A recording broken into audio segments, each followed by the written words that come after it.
Hey folks, thanks so much for tuning in to another episode of Calgary Living. Today I'm excited to be with my longtime friend, Tony Smith. Tony runs Grizzly Events, and what I most like about some of Tony's events is the Xterra, a race that I've done for many years.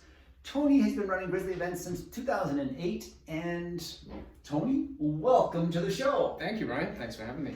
Good. Well, Tony, we've been involved and I've been kind of following, we've been friends for many years prior to you starting Grizzly Events when you were running, events anyway and running Triathlon Club, I think, at UFC, is that right? For sure. And we used to swim together, remember? Way back in the early morning swims at the Repsol Center. Oh, really? That's going way back. Yeah. Yeah, we've been friends for a long time. Good, very good.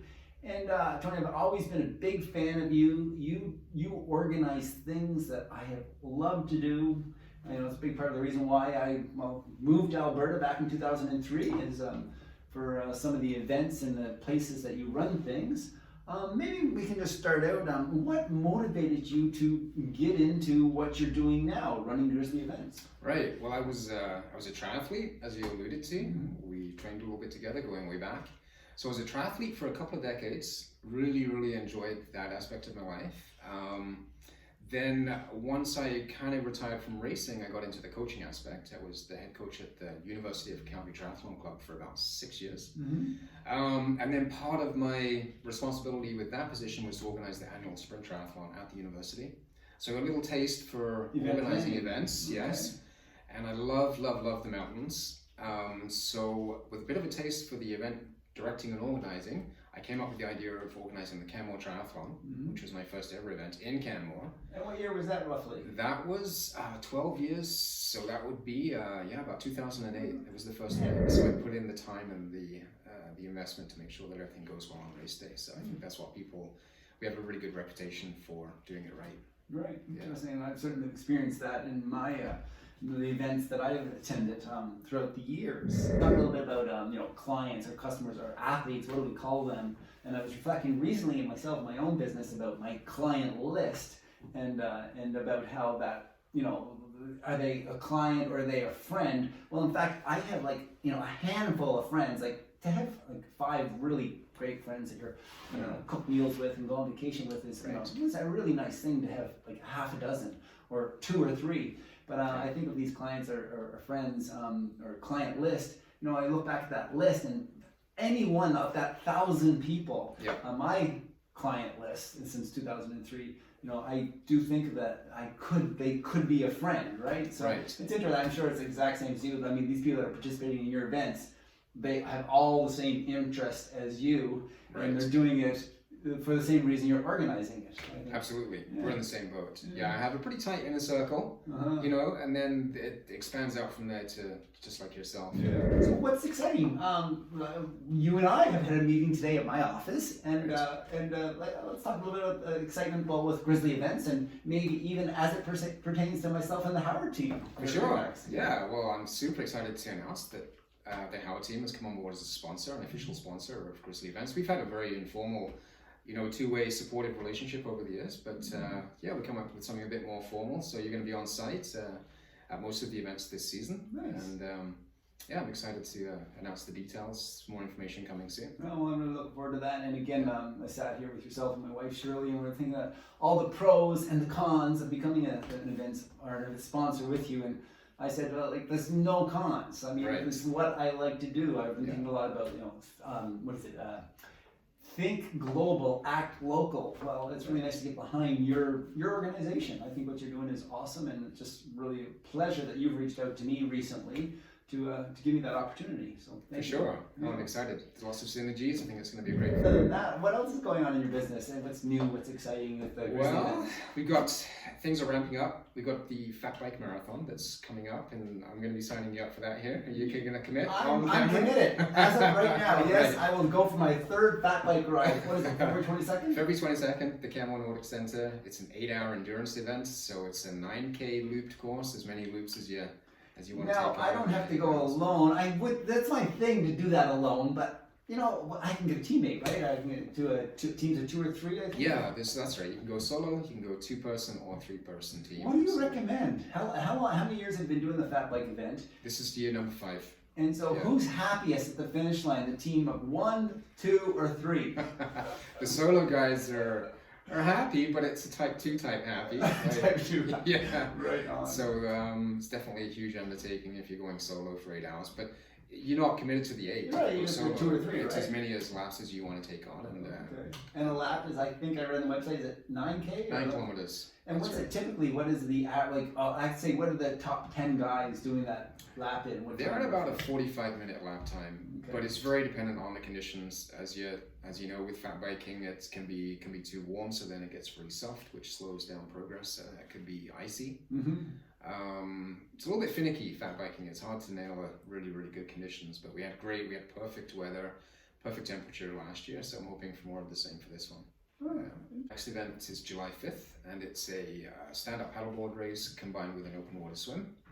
And then August 16th, the Xterra Canmore, which you've done several times before. And I'm planning to do this year, and hope to, plan to go to Maui for the World Championships in November, which I'm actually already registered for. Oh, okay. Can't ask me how, but I am registered. All right. So in the Canmore Xterra on, is it August 15th? August 16th. August 16th, there are qualifying spots.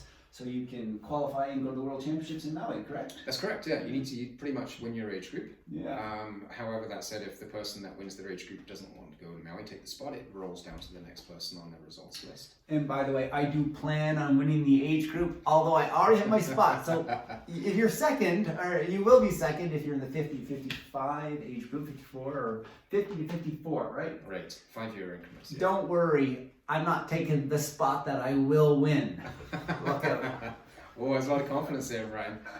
Well, hold you to it. That's a joke, okay? But I am training as if to win. I like to train hard. I like to train hard, and I like to train hard with the idea that I'm going to be the very best I can be at race day. Absolutely, and that carries over into your business too. Well, thank you for mentioning that. That is true. Yeah. You may as well give 100%, right? The big season finale, Grizzly Ultramarathon, which is the biggest event of the season. We have about 1,200 ultra runners that come out for that one. I know nothing about the ultra running. Well, I know a little bit about ultra running, but tell us a little bit about that. When is it, and why do ultra runners do this? Well, it's Thanksgiving weekend. A lot of people, this will be the 10th anniversary for the event this year. A lot of people, it's a Thanksgiving tradition. A lot of people will run it to get the appetite for the turkey afterwards. It's 50 kilometers solo, or we have again the relay categories, which are really popular, either 2-person or 5-person relay categories as well. Nice. The format of the race is really popular. It's the base camp is at the main stadium in the Nordic Center, and there's 5 individual legs that go out and come back to that stadium. Okay. So it makes for a really good atmosphere with that stadium hub. Nice. People coming and going, and it's quite the party. Huh. Yeah. One thing I'm trying to do that this year too. October, so Thanksgiving weekend. Thanksgiving weekend. Good. The 2 other things I want to talk about is I want to go back to the open water swim, and I want to talk about the SUP race, and I want to hear a little more about some of the events that you're organizing and helping with and participating with that are not part of Grizzly Event, but more, as I know that you have a long history of supporting various charity events. But let's first hit the SUP event. What's going on with SUP, SUP events? What's happening with that whole sport these days? Is it increasing in user? What are you seeing in like Canmore in Alberta, Calgary? Is it increasing? Do people in our landlocked province participate in SUP? Tell us. For sure, it's definitely popular. I did hear one stat that it's the fastest growing sport on the planet. I'm not sure what the validity of that claim is, but you can do SUP on the lakes. There's beautiful lakes out in the mountains, especially in community lakes in town as well. I'm very keen with the stand-up paddleboard myself. I'm on the Bow River quite a bit, so doing some downriver stuff, which gets a little bit more exciting, a bit more interesting. Get into this little bit of white water. On the Bow River where? My favorite is from Banff to Canmore. Really? It's a beautiful stretch. Yeah, Nice. I'll take you out sometime. Love that. Yeah, but it's definitely growing, and we use that event to raise awareness for mental health. So it's called the KCPO, a SUP race, and KCPO stands for Keep Calm, Paddle On. Oh, nice. So it's a good friend of mine. He's a firefighter in Canmore, Chad, and he, so we use the event to raise awareness for mental health issues. Wow, that's great. And he uses stand-up paddleboarding events himself as a vehicle for people that might be struggling. So, fantastic. it's kind of the icing on the cake for what I do. I'm able, be in a really strong position to support lots of other charities with emceeing and equipment and marketing, and so over the years managed to raise lots of money for other charities too. The open water swim happens the same day. That is July 5th. July 5th, and the open water swim is maybe it's about a 3 or 5K event. What is it? Yeah, it's a really fun day. We do the stand-up paddleboard race first, and then a lot of the folks that do the stand-up paddleboard race stick around and they support the swimmers on their boards. And then we get into the open water swim event. There's 3 distances to choose from: 500 meters, which is 1 lap of Quarry Lake around the perimeter, and then we have a 1500 distance, 3 laps, and we have the swimmers get out on the beach after each lap and run past all the crowds that are cheering, and then there's a 3K distance as well, so people can choose between the 3. And the good thing about the July 5th event is that we use exactly the same course as we use for the Xterra race on August 16th. So a lot of folks that are doing the Canmore Triathlon later on will come and do the open water swim to get some experience. Nice. It's the exact same course, the same venue. Awesome. And then I guess just kind of wrap up your events. The on the same day as the Canmore Xterra, which I am so proud about and have participated many times and have won my age group. That day, they're also doing a regular Olympic distance triathlon and sprint maybe as well. Yeah, there's a lot going on that day. Yeah. So now it's just the off-road triathlon and the road triathlon. We start the swimmers all together, and then after the swim, the off-road triathletes jump on the mountain bikes, head to the Nordic Center for their mountain bike, and the road triathletes head out on the Three Sisters Parkway, which has to be one of the most spectacular triathlon bike courses on the planet. I'm a little biased, but and then everyone finishes up at the Nordic Center it's a common run, so the off-road and the road triathletes do a trail run together. So wow, yeah, I mean that sounds spectacular. And there is sprint and full or Olympic distance as well to choose from.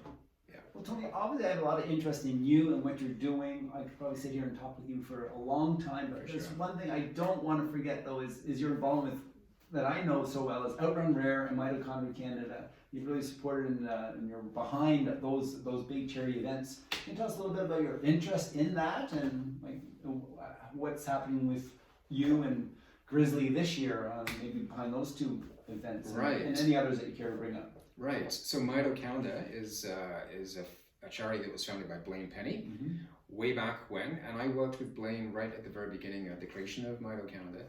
And Grizzly, it was Smith Events back then, but we had a couple of events that we used to raise money for Mito Canada. And since then, you know, I've worked with the Terry Fox Foundation, MS Society.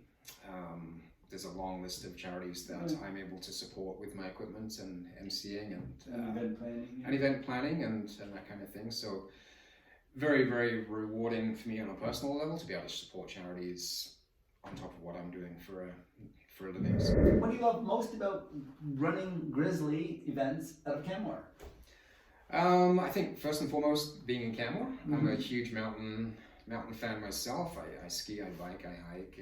And just coming back from the desert where you were doing lots of cycling down in the southern US? Yeah, I have the benefit of being able to escape a little bit in the winter because I can work from my laptop. With connectivity being so strong these days, I can be remote, so that's my time to replenish my own energy and take care of my own health a little bit. And and it's just a super rewarding, positive environment to be around. I love a challenge, and race directing, there's always stuff that's going to challenge you. There's always fires to put out and things behind the scenes that keep it interesting. Mother Nature's probably at the top of that list of things to manage. Quite often you get weather that moves in, so and it just keeps me engaged in such a positive, upbeat community.